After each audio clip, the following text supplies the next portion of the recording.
Today I speak with a mother of two girls. Her name is Lucia. I first met Lucia after the birth of her second daughter when I was honoured to be her postpartum doula. The inner wisdom of Lucia in raising daughters in a world that works against them is truly inspiring, and just listening to her passion and commitment to mothering her girls in a conscious and respectful way fills my heart with hope and motivates me to be in the moment more with myself and my children. I hope you enjoy the episode.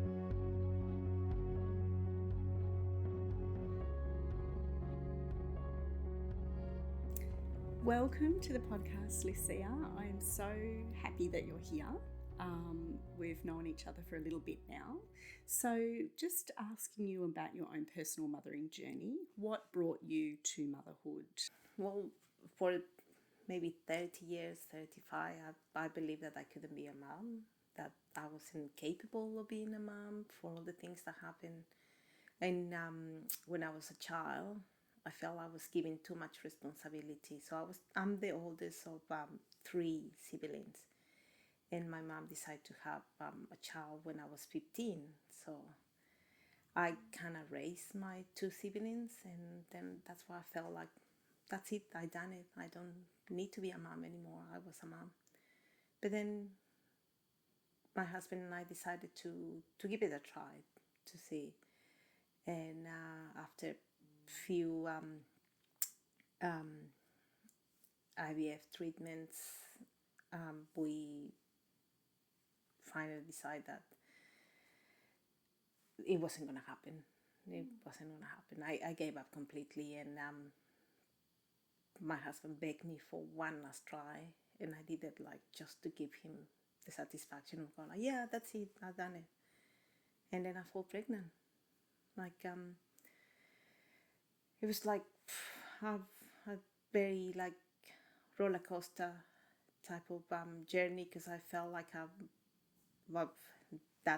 had a sign that I was gonna be a mom, and then I was looking forward to having the baby. But then suddenly I realized also that I was going into a bit of anxiety, because I felt like my husband was going to be the father of my child, and it's like, do I want this person to be the father of my child?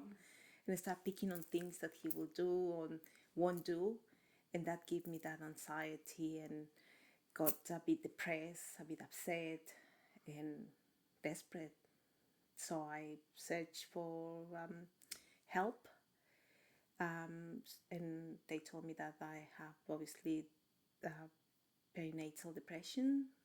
So it was just towards the end of the pregnancy. So all of that just made my pregnancy journey like a little bit difficult at the beginning of my first pregnancy. But that was the only thing. The rest, my body was really coping well with the pregnancy. I was exercising, I was very healthy. But it was just the mental load and the anxiety that was there. So that was my first pregnancy. Wow, such a roller coaster of emotions. Yeah. From, not necessarily thinking that you were going to be a mum, not planning to be, giving it a go, then thinking it might not work. And then here you are, you're pregnant, and I can see how much that raised for you. Yes. So how did you go into your births? Was there any complications? The first birth was fine. It was normal, like no issues. Went into labor. A funny story. My husband went fishing on the day of the birth, because I sent him fishing. I just go like, oh yeah, go. Like, I won't feel anything. It was the 1st of January. So it's like, yeah, you can go fishing. That's fine. I'll be here. I feel a bit uncomfortable, but apparently labor takes like 24 hours, days sometimes. So fine. I called the hospital, told them, and they was like, well, actually, you need to come and see us. So I live about 20 minutes walk from RPA. And I called my husband and I said, well, hospital wants me to go there. What shall I do? And he's like, well, I'm half an hour away from the car and then half an hour drive. And I was like, that's okay. I'm going to walk. Yeah. So the constructions started, and I'm just walking, and I'll be walking in, having a contraction, hold the pulse like, ugh, and then just wait. Whew. Next one, walking. Oh, there is coming another, holding another contraction in the traffic light. Just it was like I don't know. It was like a good walk. I got there, and people were shocked that I actually was walking in with contractions. But I don't know. I thought that I could do it. I felt really capable of doing it. Just got like, no, I'm gonna walk. And sometimes I'm a bit stubborn like that. When I put in that point in the pressure, just like, no, I could do it. I will do it. I love that confidence in your own body. Knowing that you can do it, but also I'm sure it accelerated the labour and actually really helped.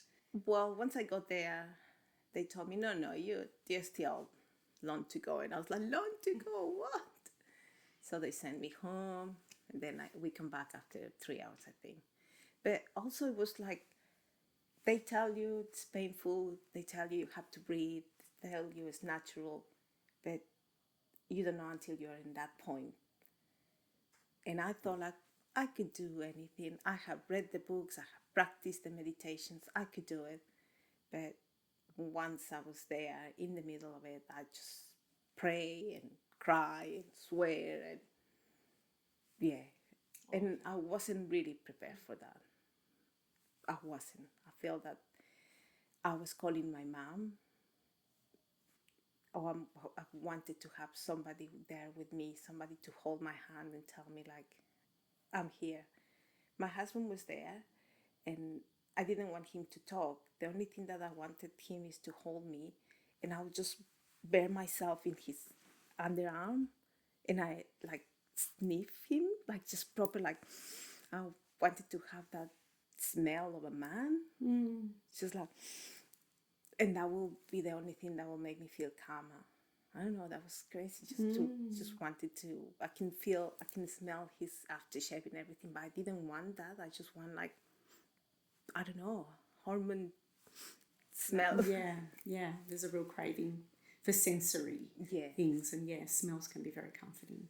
So did you feel you went quiet within your body, that you wanted quiet around you, you wanted least disruption, just to be within your own body, doing what your body knows what to do? Yeah, exactly. And that happened as well with the second birth. I had to be inducted because I couldn't, it was just like my body was in a different stage in there. I wasn't prepared for my second pregnancy because it was a surprise. They told me I won't be able to have any more children, my age, all these things. Like, our first baby was an IVF, and it's like, well, it's very hard. I have a very big cyst that apparently prevents me from being pregnant. And there he goes, Marina pops in. Just go, I'm here. So completely unprepared, hormones raging, vomiting, everything. It was all opposite to the first pregnancy. That's why everybody's just like, no talking, it's coming, no talking. And I thought I was gonna do like a normal natural birth, but she was in a good position. Her head was stuck in my cervix. That's why it would have been like a really hard natural labor. It would have probably have like a big tear. And at that point, I was just, what's the best for her and I? Yeah. So we chose C-section. Yeah. And within 20 minutes, I was having the baby. Yeah, so all the logistics that as a mother you've always got in the back of your mind, working out how everything's going to fit in and making sure everyone's looked after. Yes, like that's one of the things that, I don't know if it comes from within or it's been taught to you, that you need to think about everybody else in the room.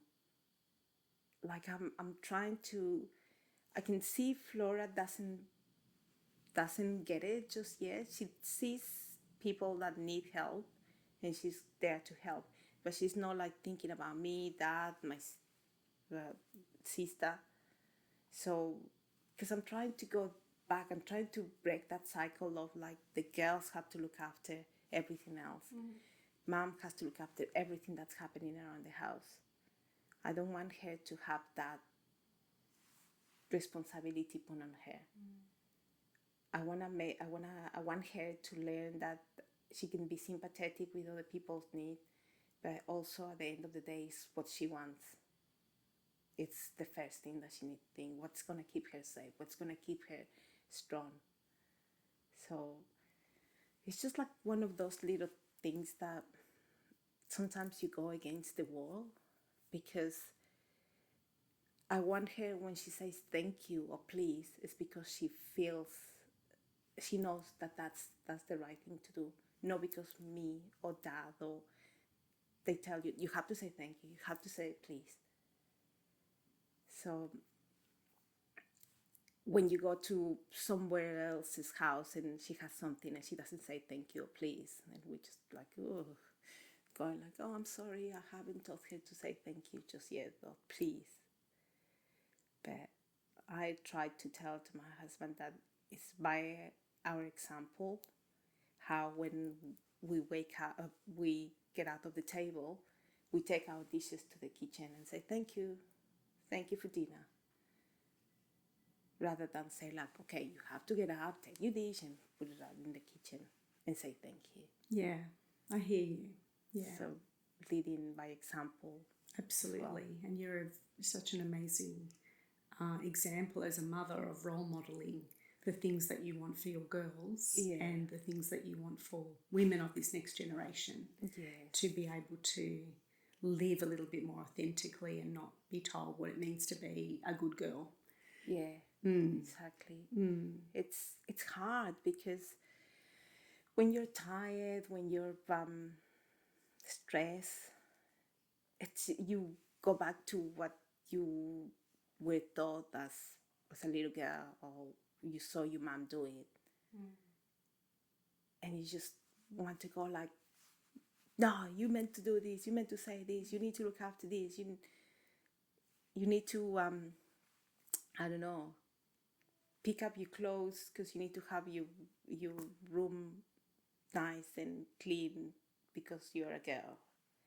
That's in my head, just going like, as my mom used to go like, you're a girl, you need to have everything nice and tidy. So, and I was like, no, I need to explain to her. She's going like, no, you need to tidy your room because we need to have nice and tidy things, not because she's a girl. And for her to feel pride in herself, that she's in control of what is in her belongings. That she can do it. Like you can also do your bed. So I don't have to do it all the time. It is tricky, isn't it? Daddy doesn't have to do it all the time. So it's a constant battle of bringing to mind the way we were raised, and also trying to shake that and change that same cycle of parenting, which we're not going to do perfectly all the time because it is such a big part of us. But the fact that you're even always aware of that and always trying to do differently means that, you know, you're really setting her up for change. That's what I try. Like if she takes 20% of what I try to put on her, that would be the most ideal case. Like I just want her to be strong in her own will and not be pushed around. Sometimes I get as I said, we get stressed, everything happens, and there's been a couple of occasions that I actually like really shout at her, like, stop, leave me alone. And but there's one thing that we do at night. I like to ask her what was the best thing that happened today, or what was something that made her sad, or we just I try to talk to ask her how did it go, or this thing happened, or sometimes I tell her like, you know, this thing that you did, that was really nice, I really like it, that made me happy. So sometimes I have to apologize as well and say, like, you know, when I shouted at you, I was really upset. I'm sorry. But please don't let anybody do that. No mommy, no daddy. Just try to be strong and say, like, don't shout at me. That's all that you have to say. Don't shout at me. And then we will react. So that's beautiful. and yeah, because sometimes you can go like, oh, don't let anybody do that. But you go like, don't let your mom and dad do it either. Because we also like could damage it. Yeah. We can also damage them like that. And if I see that my husband sometimes gets a little bit hard on her, I try to get him just go like, just have a talk and say like, you know what? This happened in the morning. I was upset. I was angry. I'm sorry. And that will be enough. I mean, if she gets this asking for forgiveness at the end of the day, and she believes that, I think that's good enough for us, because I don't want her to think like that we just get upset and angry and nothing happens, and we can do that because we're her parents. Yeah. It's not okay, is it? No matter even family members, we shouldn't have to experience. We shouldn't have to take things that we wouldn't accept from people outside of our family. It also applies in the family. Yeah. And just because we're in a position of trust or authority doesn't mean that we, can yield that unreasonably. We're still working with human. Yeah. And we still can have bad days. And it depends how we come up from them, what we learn from them as well. And I don't know if she understands exactly what's the stress that we're under. And that's why I just go like, we've been really angry, we've been really stressed out because this has happened. But it's nothing to do with you. Like, we try to do our best with you, and at the end of the day, mommy and daddy loves you very much, and that's the only thing that matters. So it's like, okay, mommy. And yeah, I think she gets it. I don't know if she doesn't get it, but also it's good for us to practice that language and to have that routine going. Yeah, absolutely. And also seeing her to sleep in a peaceful way, because you've shared what might be troubling her, but you've also made amends. As you've articulated, it's not really about, we're going to have these things happen, we're going to upset one another and hurt one another, but it's the way we respond to that, and the ability to admit when we were wrong and being able to apologise to our child. Because that's important too. Yeah, that's amazing. So moving through to your postpartum experience, how did you find going into postpartum? What sort of mindset were you in from the first time to the second time? Would you say it was peaceful, or were there challenges and struggles? The first was very challenging. As I say, I was already suffering from depression and anxiety. So this was expressed in hospital, and they put me straight away into the midwife visiting me like more often. And I did express that it was at that point that I knew, like, I really need help.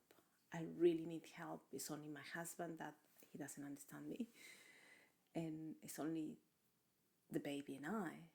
So I told all of the nurses what was happening, that we don't have anybody to support us, that I'm having depressions, and I get like this anxiety that it doesn't make me sleep. I can't sleep. So and I don't know what I'm gonna do with this little thing, like, well, change a nappy and breastfeed her, which is like a very hard journey. Like, they give you this baby, then they, I don't know, Send are they you off. crazy? Yeah. Like, we don't know. We haven't had babies before. We don't know. Like, you get the panic of like, oh, something is cracking, or like, should I touch it? Am I touching it to her? I'm not touching it to her. Is she crying? Is she hungry? It's all these things in your head. So the first one was really, really complicated, and I did have at one point like people coming in and out, nurses and psychologists and social worker. They will be coming in 2-3 times a week, which it was good. I'm glad that I reached out and I got that help. Was that in the home, Lucia? Were they coming? In the home, yeah. Yeah, that's a wonderful service. Yeah, exactly. And on the second postpartum, we kind of felt a little bit prepared, but at the same time into the unknown. But in hospital, even though that they, due to my post peri and post depression, they put me like in this high risk case. Even though with that, it wasn't that much of a help from hospital. If I needed to reach out and grab it and ask for them, and I felt like, come on, it's just like one thing when you tell your story of your trauma, you don't want to keep on telling it too many times, too many people. It's just like, it's just, no. So my neighbor gave us some sessions with you, 4 sessions. I mean, I love her, the way that she was so generous to put us with you. It was different because you came in and provide this with that support to me, with that support that I needed, because I didn't really need somebody to do the house chores or cook dinners for me. I really wanted to connect with somebody else, because even though that I had a really good mothers group with my first child, to have a second child, it's different. You are as well, you're starting this new journey of a second child, and it was harder for me to say like, oh, who do I love most? It's like, who do I put attention most to, my first one or my second one? And the baby needs me, and I have a C-section, and so I needed somebody to connect to. I need somebody to come and listen to what I had to say, because even though that maybe it makes sense when I told you, or it didn't make sense, in my head was just like talking, all these emotions, all these thoughts, it was just there. And that's hard for the people to understand, because it could come across as you're complaining, you have these beautiful babies, you're healthy, but you shouldn't be saying all these things that happen in your head, all these negative things. You just needed to take them out, and you need somebody to listen, to help you to go like, you know what, I'm here, I listen. Yeah. And I think that the culture of just being grateful to have a healthy baby is not really that helpful for mothers, because it does send a message that is the most important thing. And whilst it's important, we need healthy, well mothers too. And it stops mothers from wanting to talk about it. Yes. Because of fear of being seen as a complainer, or that maybe something is wrong with them and maybe they need to be admitted into hospital.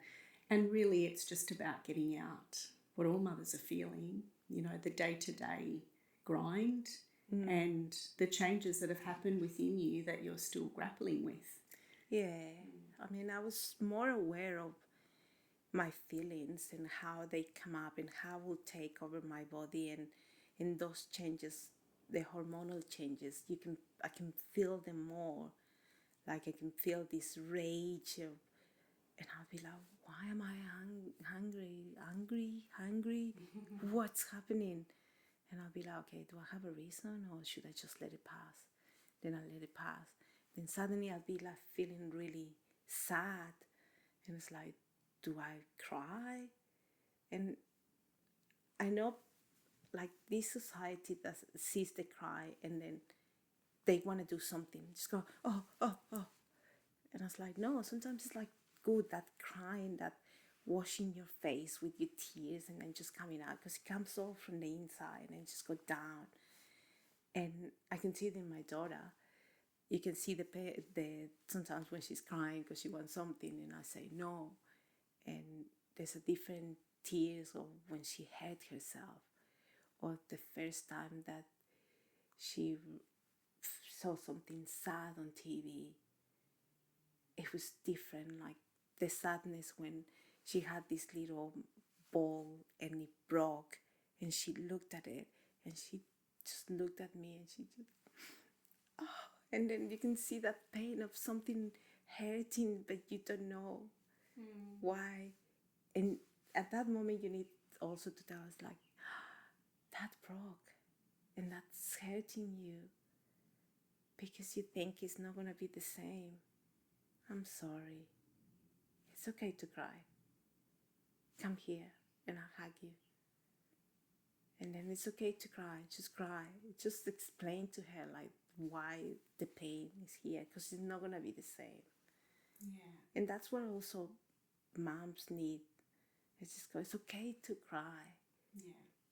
In your postpartum journey because your life is not going to be the same. Yeah. It doesn't mean bad, but it's not the same. And it's okay to let it go. And it might take you longer. You might never live it, but your life has changed. It's different. That is a given. Your life has changed. Yeah. And it's okay to be sad because it's changed. Yes. It's okay to grieve the change. Exactly. It's okay to grieve your previous life because there is a loss there. Yeah. And that's what you have, like when you're in this postpartum and you have that emotion and then you want to cry. I think we should tell moms like, it's okay, just cry. Just cry. I'll bring you tea. I'll bring you cookies. I think your cookies they're so nice. I mean, I tell everybody that you have the best cookies ever, but also that feeding and that drinking, that nurturing thing. When you came to see me and you make a cup of tea and I cry and I have a tea and I have a cookie, it's just like you can feel the love, you can feel the nurturing from a person that I didn't know. I could have other friends, I could have my husband doing the same thing, but it was different to be with another mom that knows what you need. You need to be left to cry and mourn together that my past life is gone. And I was already a mom, so it's just like, whoa, now I'm the mom of two. Exactly. Yeah, I was having a chat with somebody yesterday who asked about matrescence, the birth of a mother. But she said, I've got and my second child, does it happen again? And you've just shown how it really does. Yeah. It happens with every single child we have and every stage of our mothering too, because everything is starting again and there is some loss and then there is some gain too. Yeah. But it's okay to grieve the things that we're leaving behind. And it's okay to cry and it's okay to just let the person have that journey. Yeah, we love to shut down crying, don't we?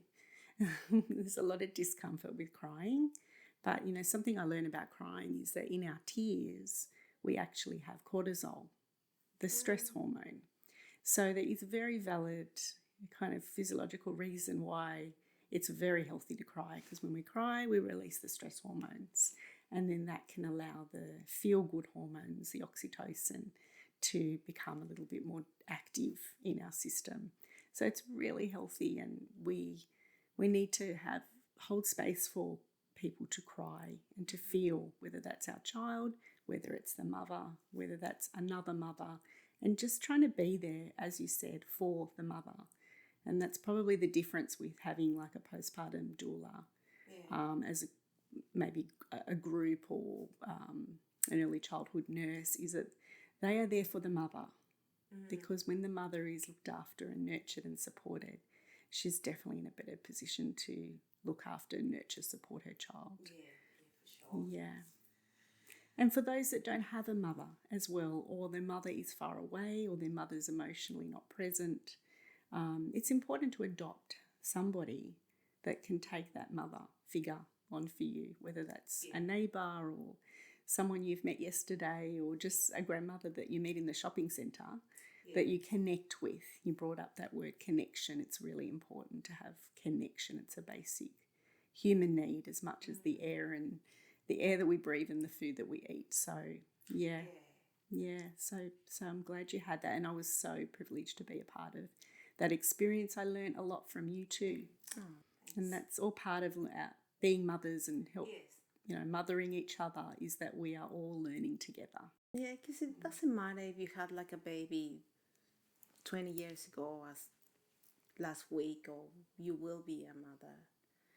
Mind you, when you're pregnant, you still don't know. You're still holding on into that past life before the matrescence. And then you get born as a mom. You get born with your child as a mom, and then your life changes. But there is not much about people telling you how it will be on the feeling part of thing. It's just they tell you, okay, now you're gonna breastfeed, and you're gonna be really busy, and you're gonna be very tired. But they don't tell you, and you're gonna mourn that your past life is gone, and you're birthing into this new person that it might take time to develop. And there will be a point when you reach out and you go like, now I know what my role is. And that also happens with your partner, with your husband. They and for them it's even less information about how they're getting born as well into this new person. My husband is taking like 5 years to finally see that we are this different family, that we have 2 children, and that we just different. Yeah, before we started recording, you were sharing something with me about this morning with one of your daughters and your husband. Can you share that? Well, my daughter's been with me for a couple of... I took some time off to be with my daughter. She's going to start school next week. So it was just her and I yesterday. And it was so different. We also had breakfast with my husband, just the 3 of us. And it was without my baby, because she went to daycare. And this morning, the same thing. The 3 of us, we had breakfast, and she enjoyed this of having the 2 of us just for her. And that thought popped into my head, going like, this would be our life if we didn't have our baby, our last baby, Marina. And then I told him, and I said, like, I think that this would be our life if we were without Marina. And he thought about it, and he was like, but you know what? All the cries and everything, it's worth it to have the 3, to be the 4 of us as a big family. It's all worth it. I wouldn't do it any other way. But I think it was just something that popped into my head. Just got like, I felt a bit guilty. I felt a bit like relief. Felt a bit happy to have the space with with one daughter. And I also feel happy that I could have my other baby as well, and that I have it there. So I don't know, like, that was nice you were able to have that time together, and also to pause and just reflect on the changes in the family and the fact that that's another part of your growth as a family and transition for you as well as Flora. Yeah. And then my husband as well, to realize that no, he is happy the way things are. Yeah, it is challenging. Yeah, it's hard, but to have Marine in our lives, she's such a smiler. Well, she's gonna be very emotional. I can already see it. From a baby, she used to cry, just go from 0 to 100. So it's not like little cries. She won't cry, but when she cries, it's just like she's burning the house down. And same thing, she looks at you and smiles, and that beaming smile, that it just fills you up. Flora used to smile at me.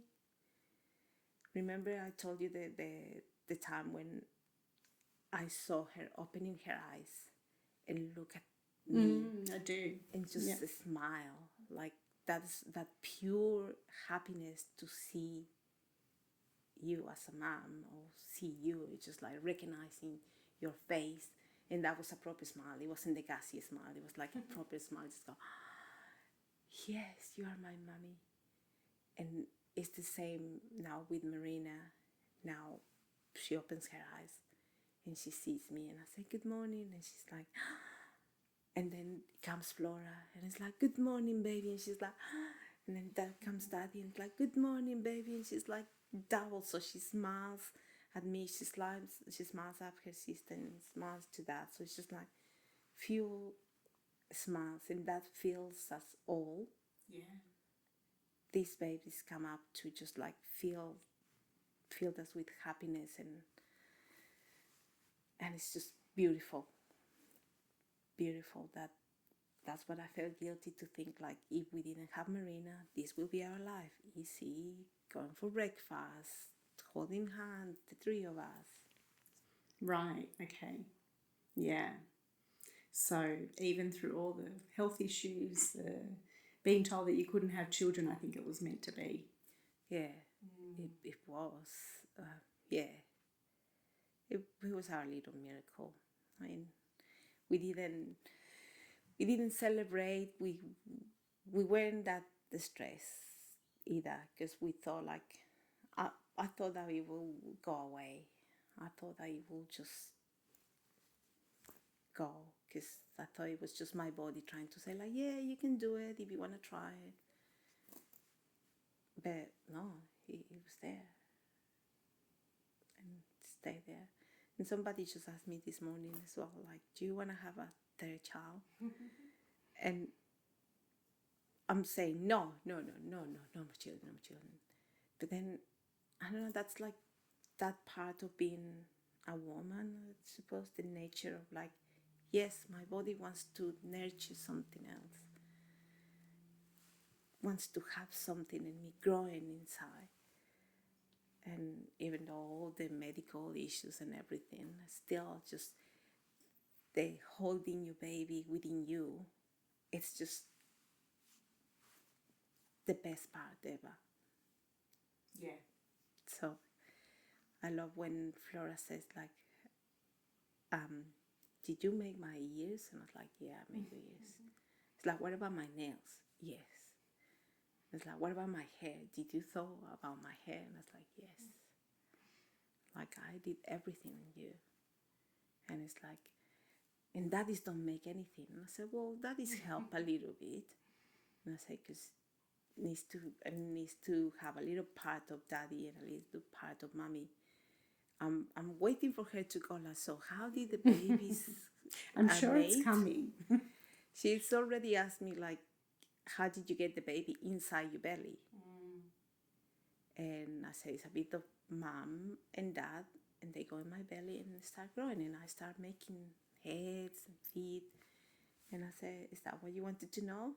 And it's like, yep. Because I don't think it's any point of starting, okay, we're going to have a... No. It's just what do you need to know? And she was the one that told me that I was pregnant. She told me, because I think I was taking a shower. I knew that I was pregnant, but we didn't tell anybody because I thought that it might go away. And And I was taking a shower, and then I was just drying myself, and she was just, I think, brushing her teeth. And she was like, "Mommy, do you have a baby in your belly?" And I was like, "Yes." Yeah. Because in that moment, it's just like, should I lie? Should I just... And I was like, "Yes, I have a baby in my belly." And I was like, "Ah, and it's growing in your belly?" And I say, "Yes." And it's like, "But it's not big." And it's like, "No." I think it was the size of a blueberry at that point. It's like, you know, that blueberry that you eat? It's that size. And he was like, okay. But it was out of the blue. Wow. I mean, I don't know if she listened to us or heard a conversation. but, but she just asked me as well, like, "Do you have a baby in your belly?" And it's like, "Yes, I do." Well, just beware if she asks that again, because you'll start to think, maybe I do. Oh. Yeah. Yeah. Oh. No. Because Flora knows. Yeah. No, that's... Ed had a vasectomy because I was like, "No, we can't Okay, have any no babies. blueberries coming. No blueberries. No more, no more." Yeah. Amazing. So for somebody that wasn't sure if she was going to be a mother, Yeah. look at all the beauty and just... Yeah. Yeah. But I knew that I needed to change. I knew that I didn't want to be my mom, or I wanted to be my aunties or the people that I knew were mothers.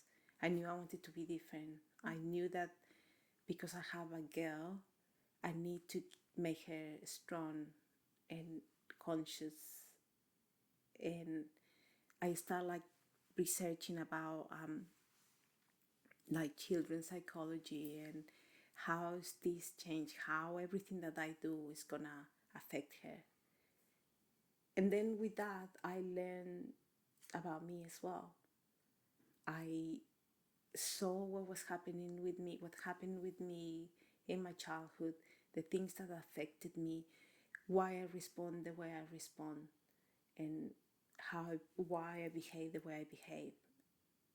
So the way that I wanted to learn to help my daughter is actually helped me a lot. And it feels like she came in the right moment to teach me something. And I'm born into this different mom.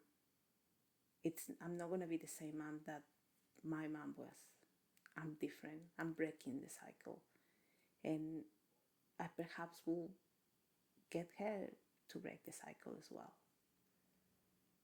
because I want her to be strong and independent and to have a voice, and that people listen to her voice.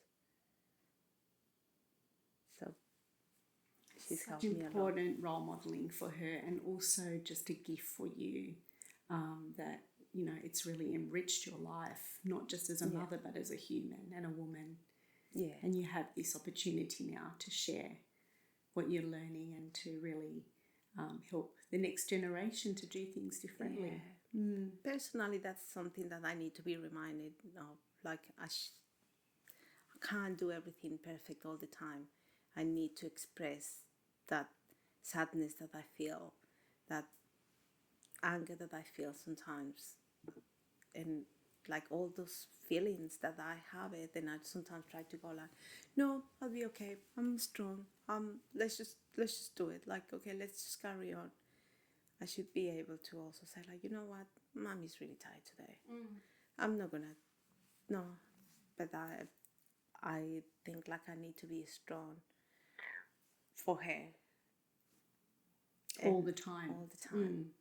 And that's something that I recognize it comes from my mom, because she was always I'm the strong, I'm gonna do it, I don't need a man, I could do it. But she will do it with pain. It wasn't like a strength from like, I'm confident in myself that I could do it. It was the pain that like, I don't have anybody else, I'm gonna do it on my own. Yeah. So I should be a bit more open to my husband and allow him to help me out more. And that's something that I need to be reminded. Sometimes Flora reminds me a lot of that. Yeah. Shows how much our children teach us as well. Yeah. It's a beautiful way to co-regulate together, isn't it? For the end, because it's just as much useful for you as it is for her. And I love that she can use her voice and tell you, express herself. That's something that's will do her well to have that skill. Yeah. Like and I've asked my husband to do it. I don't know if they do it because also I want him to have his own routine with her, his own time. And I say, but that's a very special time at night time when he's beside her and holding her or holding her hand or doing something, just the two of them. And it's like she's more open to listen to things. And that's when you can go like, I'm so sorry for shouting at you this morning. Yeah. So hopefully he does it. I don't want to keep on just going, come on, you're doing it. Yeah. Yeah, thank you for sharing. I'm sure that that's something that a lot of parents will benefit from, listening to just how much value can come from those little conversations at night time. And also something I've always admired about you was that you are very present with your girls and that you are in that moment. You're very mindful. And even if it means putting aside what you've wanted to do in that moment, or I don't feel like it, I just want to, put my favourite show on now that they're in bed, you've still thought beyond that because the years do pass so quickly. Yeah. And as you're experiencing this week, you've got a small piece of her is separating from you. Yeah. I know there will be a point when she doesn't want to do nothing to do with me, but I have all these memories of her lying down. She loves to hear when I say like, how did she learn to walk, or what did I do? And I say like, and you used to sleep on me, or I used to take you around and do this. And she's like, tell me more, mommy, tell me more. How did I learn to walk? And I think that's just very important because I am able to say like, you know what, I did enjoy them. I did enjoy both of them. How all those things like of having her in my arms, cuddling to sleep, eating things together. Well, Flora and I used to walk on Saturday afternoons to have a coffee. We used to sit down in a coffee shop, just the two of us. And I loved it. And she loved it too. It's like, and mommy, remember we used to sit in there, and like, yeah, just the two of us. So it's something you'll never regret doing. And I don't care about it, because my whole cycle of friends is just all gone, all lost, because I just left. I used to have a big social group, lots of dancing, lots of exercise, and I left. And even though I just go like, well, you can leave the babies with your husband. And it's like, yes, I could, but I don't want to. Not right now. I know that I'm losing myself. My old self is gone, and I need to find myself as a new person with my new hobbies. I need to find something that fills me up apart from my girls. But I'm not ready to do it right now. Yeah. At this point, it's still all about the girls. And I'm happy. And you're enjoying this current season of your mothering. Yeah. This is where you are in your life right now. I've just loved this conversation with you. It's just, you've added so much, and there's been so many little gems that you've explained to us in the way that you have mothered, how you come into mothering, and how you want to really role model so much for your girls in a world that's quite difficult to be, very challenging to be a woman in this world. So I know there's been so many gems, but if you were to pick out one or two things, what would you say about how motherhood has changed you? I think it's giving me a bit more confidence within myself, and the capabilities of my body. The fact that I was able to create life in me gives me like strength, makes me Superman, makes me feel powerful, because I made life. And that's something that we should be a bit more proud of it, because it gets lost into all this. It was painful, it was hard, but at the same time it's just like this body of ours, a little bit fat, a little wobbly, wherever, but it's got superpowers. Love that. Yeah. It's just like we are the only ones that can create life and also guide the new generation through. So that's why I just feel that it's important to be a little bit more mindful. And so this world wants us to be everything, like moms, workers, partners, best friends, but sometimes it's just pick up your lane and see what you want to do. You can have it all, but you can also just pick one or two lanes to work on. I mean, I have the opportunity to still be working full time, and I have to juggle those things. But then when somebody goes like, "Oh, what about retraining and do something else for your work?" And it's like, no, I'm being a mom and I'm being a worker. I don't need to be a student. At this point, this is it. And I try not to let the world like just telling me like, you need to do this as well, you need to be that, you need to earn a lot of money. And it's like, well, my wage is just cover daycare, but that's okay. That's the only thing I could cover, and that's it. And I'm happy because I love my job. I also love being a mom, and I don't need anything else. Work gives me that more out of the house, makes me focus on things different from the house, but then at the same time I could leave work at work, and then at home being at home. So that's just one, just trust a little bit on yourself and the capability of your body, and just kind of pick a lane, pick 2 lanes. I love that. To work on. Yeah, 1 or 2 lanes is enough. Yeah. We're very much about what's next, aren't we? We've had the baby, okay, what's next? And or maybe just having the baby and settling into that would be enough for the time being. Yeah. And we're all different. Something that I keep on saying to Flora now is just like we all different. People do different things in different ways.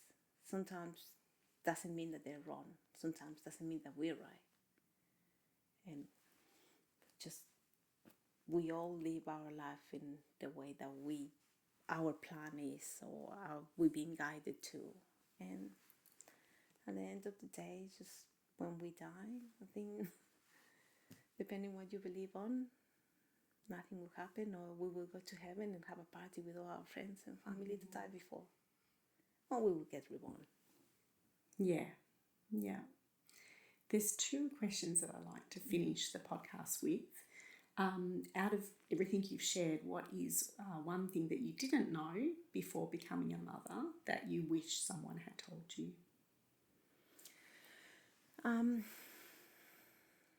That it will be different. I didn't know that it will be different. It doesn't mean bad. It's just different. And just wait until that happens. I mean, you can prepare yourself for what's gonna come, but you don't know how you are gonna respond mentally, physiologically, how the rest around you will be as well. So it's just wait and just be aware that you're getting born into a different thing. It's not just the baby that gets born, it's you that get born. You become a mom of mom house. I want to say house. It's just like a mom that is more in tune with the needs of the family or the needs of the kids, more domestic. Yeah. Or it could be a mom as well that also is going to be focus in work, and that's okay. Like it's just different. Yeah. So It will just be being different. aware that it will be different is enough preparation. Yeah. Because then, if it's not so different, then that kind of is a bonus. But if it is very different, at least you've been aware that things will change. But a lot of things will actually get better. Yeah. And my final question is, what is one thing that you would say to encourage a mother today who might be struggling in her current season of mothering? Take one day at a time. Good advice. And like one day at a time, one little thing at a time. If today you get to have the house tidy, good. If tomorrow is a mess again, then the next day will be tidy again. If today you get to go out and have a coffee and feel a bit normal, then fine. If not, if you just stay in the house, and that's as well. But it's just like different. It's just one day at a time. And reach out, like tell people what you're feeling. Because we need to normalize those conversations. We need to normalize the fact that we struggle sometimes, the fact that we're very emotional. Because the more that we normalize that, we're not going to be seen as the complainer, that the depressed, the stressed mom, we're not going to have that judgmental thing. So if we keep on talking about how we feel, how hard it was, how easy it was, it will be normal. It will be just a part of our life. Yeah, I couldn't agree more. Yeah, and it is not a sign of weakness to need to chat to somebody, or just to reach out. Yeah. Or to need friendship, to need connection. That's also very, very normal. Yeah. And not to think that that's a sign of weakness either. Yeah, it is. Like it's hard though. It's hard to put yourself out there to say like, I'm in pain now. I need help. It's vulnerable. Yeah. Just to feel at that point. And I mean, I still haven't got that person or those two people that I can just go like, look, it hurts and I want to cry and I want to scream. But I do have another big circle of friends from my mom's group that are there for the rest, are there for the birthday parties, that they're very supportive on how we do things, or they're very out there. When it's birthdays, you can have a lunch with them, and they're always, yes, I'll come for lunch, and yes, we'll buy you a present, type of thing. So that helps. But I'm still looking. Maybe because I'm a different person. I'm looking for that special friend that I'm gonna be able to be vulnerable with. So, but it doesn't matter. I'm still reaching out to people every now and then when I need it. And that's all. I think that little by little we're normalizing that, because there's, so how are you feeling today? And it's like, still hard, but yeah, one day at a time. Yeah, and I think sometimes second-time mums get a little bit forgotten about. Oh yeah, definitely. Definitely. So it's, with mothers groups and people that we've connected with for our first baby, I encourage mums to keep that connection. And a lot of them do. Like, a lot of them have found that one or two people in that group, they've become their best friends for many years to come, which is really beautiful to hear. But yeah, finding somebody that is not just there for that initial period, that initial kind of 6-week period, and then you're done, especially if they start going back to work 6 months later, or then that creates another level of unavailability. But also just really finding your village. And you also were blessed with a beautiful neighbourhood. Yes. In fact, your neighbour was the one that organised for you to have some of the service that I provide. So that's a wonderful example of a village coming in to support Yes. And we've got to find that village. I know we talk about it and people say, where is the village? And it can be difficult in a modern world. It's not like we used to have, where there was a lot of family and aunties and friends and neighbours are all willing to help. But it is out there, so not to give up. Yeah. Keep seeking. And allow ourselves as well to be a bit vulnerable and just, but that's like hard for me, as I say. But yeah, our neighbours are we're really lucky to be living in that street, because it's actually getting quite big, our little community, because now we're discovering more people around and they come in. It's like, oh, you guys seem to be having fun on the weekends. We all gather in the park and we all share crackers, or some of them sharing more than that. But it's like nice to get to know them, to see they also struggle with the same thing. I was going like, oh, Flori's having a few meltdowns and it's been a little bit hard. Then he goes like, well, let me tell you about mine. And I was like, oh, really? Like, you boys seem like really calm. It's like, yeah, just one thing that they do here, but another thing that they do at home. So it's like, yeah, true, it is. Yeah. But if I didn't mention that I was struggling with Flora, they wouldn't have mentioned it either. So I was like, no, everything is fine, we're perfect. Because they come and say like, oh, she's so beautiful, she's always smiling, she's always happy. And I was like, no, we've actually been having long days. And they go like, oh, really? It's like, mine too, it's just bad. Or some they go like, oh, yeah, we went through that stage. They were bad, but they will come up from it. Don't worry, just hang in there. Just a little bit more. And it's like, oh, okay, thank you. But that creates that, and because we're normalizing that we struggle, we all struggle. Yeah. And you'll do it now.